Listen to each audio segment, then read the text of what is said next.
بسم اللہ صاحب جی بالکل ٹھیک. تو کل کیا کہتے ہیں انشاءاللہ عمران خان کے حوالے سے فیصلہ آ جائے گا ان کے ہاتھ میں؟ ہاں بالکل. دیکھیے قانون کے مطابق کوئی گنجائش ہی نہیں ہے ان کا کیس آگے ڈیلے کرنے کی. 426 کے اندر واضح ہے کہ نوٹس بھی نہیں دیا جاتا دوسری پارٹی کو، لیکن بلا وجہ جو ہے وہ چلو نوٹس دے دیا گیا، وہ آ گئے. آج بلا وجہ جو ہے اس کیس کو لنگر آن کیا گیا.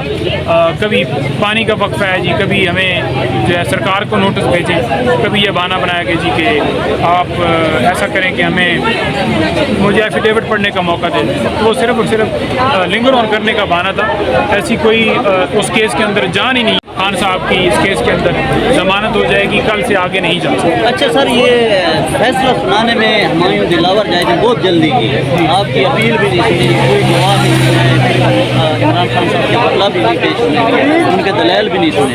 یہ اس وقت بہت زیادہ جلدی کی، تو ابھی کیوں لٹکایا جا رہا ہے؟ بس یہ جان بوجھ کر لٹکایا. اس تو دیکھ لیں گے آپ ٹرائل کتنی جلدی میں چلایا ہے. اتوار کو بھی ان کا دل تھا کہ عدالت لگا لی جائے، جمعے والے دن چھٹی کے بعد چلتا رہا، ہفتے والے دن چلتا رہا، چھٹیوں کے اندر سماعت رہی.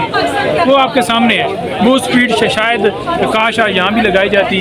کسی بندے کو 1 منٹ بھی گرفتار کر کے بے گناہ رکھنا آئین اس کی اجازت نہیں دیتا. تو بڑی سراسر ہے. اچھا، شاہ محمود قریشی کو جو بند کیا گیا سیفر کے متعلق، تو سیفر تو اسپیکر اور ڈپٹی اسپیکر نے اس وقت لہرایا تھا جب 12 بجے عدالتیں لگی تھی.